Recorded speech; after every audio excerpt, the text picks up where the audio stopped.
Hi, everyone. Dr. Justin Golston here.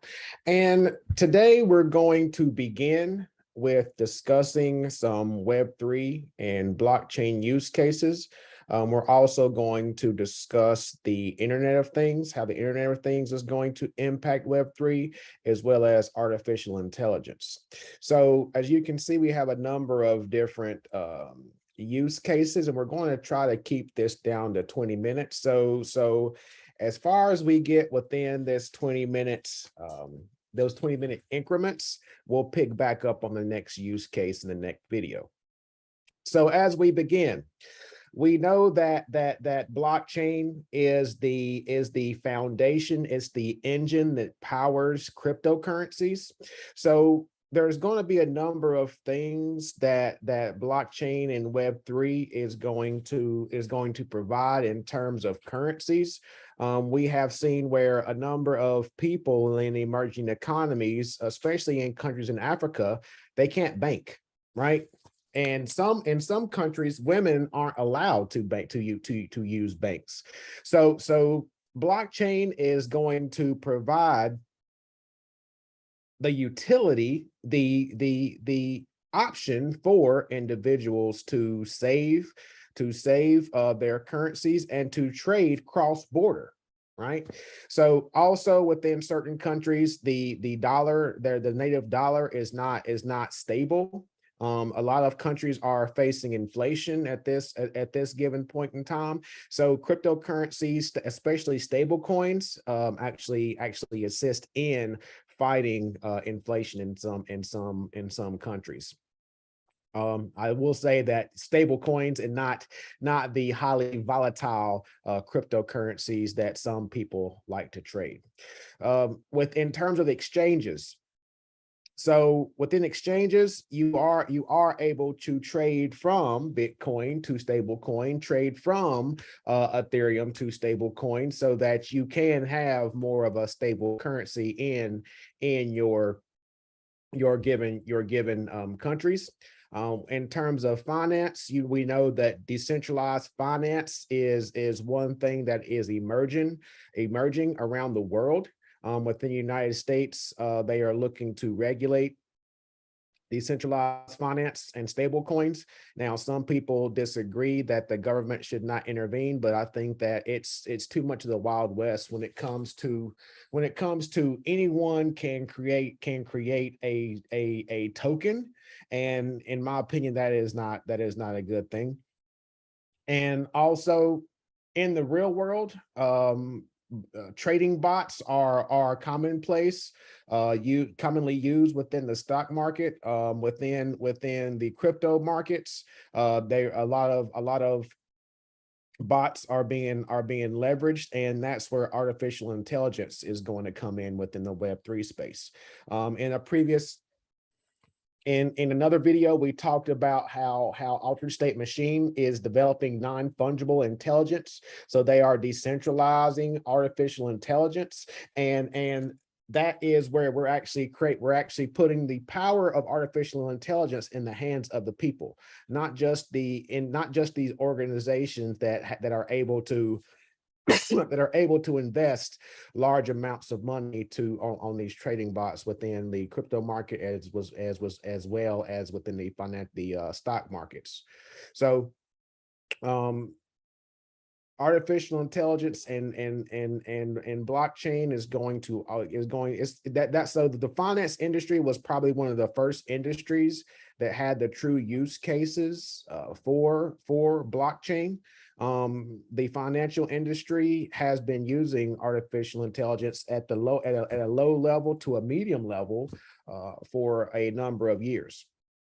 So that also brings us into the trading, where we can actually develop trading bots within the Web3 space.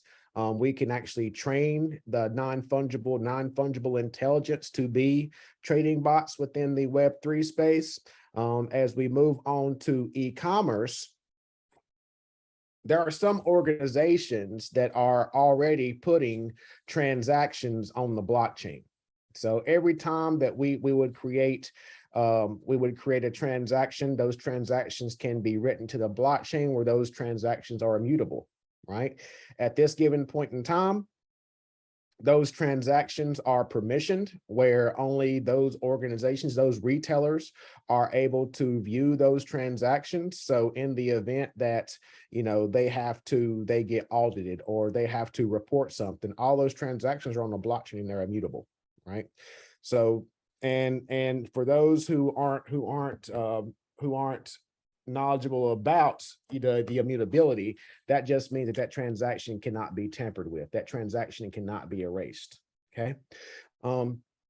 Recently, Shopify, a large retailer in the United States and other parts of the world, they just released an announcement where you can actually token gate your shops, right? So what that means is that if you have fans or if you dropped an NFT, you are able to only allow those people that have that non-fungible token into your Shopify store. Okay. Also, because you hold the intellectual property rights for certain NFTs, Shopify, for those consumers, Shopify is going to ensure that you hold that NFT in your wallet before you can actually sell it on your marketplace, right? So Shopify is using the blockchain for provability that you have the rights to actually monetize off of that particular NFT. So for example, if you held a Bored Ape, Shopify is going to validate that you hold that Bored Ape in your wallet before you can actually put that ape on a shirt or something like that, right? So that's intellectual property rights, and that's one thing that's it's going to be very important as we continue to emerge within this Web3 space. So once again, you're seeing these Web2 organizations going into Web3. I think that use cases like Shopify that we just mentioned is an on-ramp for more people to enter into the Web3 space. Going on to supply chain, you reviewed a video that I did previously to talk about the use cases within supply chain. In the coming years, supply chain is going to be impacted by blockchain, especially with this discussion of sustainability, where people want proof that organizations are acting ethically and sustainably. So blockchain is going to provide that transparency. Blockchain is going to provide that provability that organizations are doing what they said they're going to do. Okay. Also within Web3, from a supply chain perspective, we are going to see artificial intelligence continue to increase. Not only are we going to see more chatbots within enterprise resource planning applications to enhance the decision making among decision makers and leaders of organizations, you're also going to see artificial intelligence introduced in what we refer to as demand sensing. So demand sensing is where we're going to leverage artificial intelligence to pull data from the internet, from the Web2 world, right? And understand the sentiments of the consumers to reduce our forecasting error. Whenever we reduce our forecasting error, we do not have to buy as many raw materials. We do not have to buy as many products, and that is going to lead to a more sustainable world, okay? In terms of payments, going back to the currencies, within the Web3 world, with cryptocurrencies and stable coins, especially stable coins, we are going to be able to more easily transfer payments seamlessly around the world. The biggest issue we have current state is that if I need to transfer a large amount of money, if I need to transfer money overseas, right? In most cases, I have to, without using Western Union, I have to wait for my bank to open on Monday. with Web3, with blockchain, with cryptocurrencies, I can transfer any amount of money at any time around the world, right? Even with Western Union, the grocery stores here, in the US close at 9 o'clock, 9 o'clock at night. Western Union closes before that. So if I need to transfer money at midnight, my time, I have to wait until the next day for Western Union to open. With blockchain, I can move that money anytime.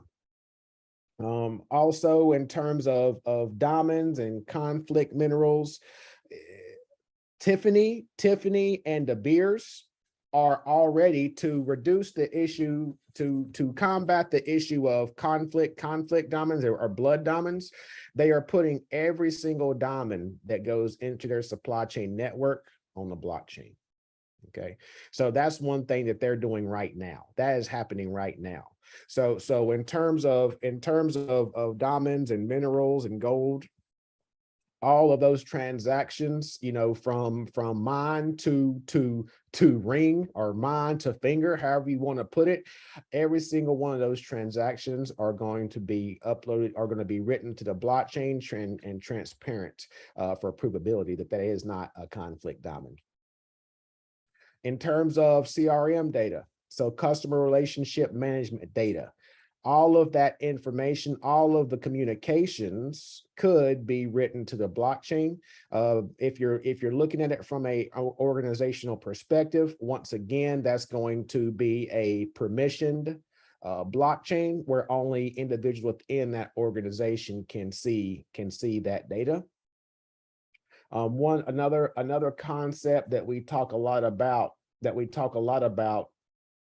are off-chain transactions. So off-chain transactions are information that is done off-chain, is done in the Web2 world, and then we have tools such as Chainlink, where they can pull that information and make it transparent on the blockchain. So we're going to see things like that from a CRM perspective. That's going to be we're going to take off-chain data, and then we're going to use tools such as Chainlink to move it on chain. And then finally, 18 minutes. Yeah. So finally, we might just go through one column each video, make it easier. And finally, crowdfunding. So this is one of my favorite use cases, and we're going to do a discussion board, a discussion on quadratic funding. So quadratic funding is a way to fund public goods in a democratic way. So there are two different flavors that you're going to see in the video for the discussion post of one person, one vote, or $1, one vote, depending upon the situation.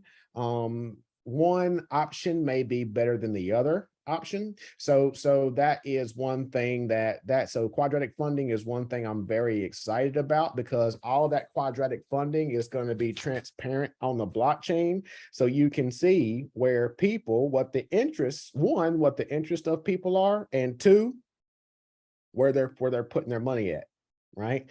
We always have the saying, put your money where your mouth is. Well, that's what they're going to be doing when it comes to quadratic funding. Gitcoin is a project that actually funds the development within Web3. Gitcoin actually uses quadratic funding to actually fund Web3 projects. So a number of these things that, once again, a few years ago were just theory, they're actually being put into practice. And lucky for you all of these projects are looking for people to contribute, because there's a big gap within the industry in terms of people that understand the use cases and that can develop these solutions. So we're going to start off with hotel booking in the next video. Until next time.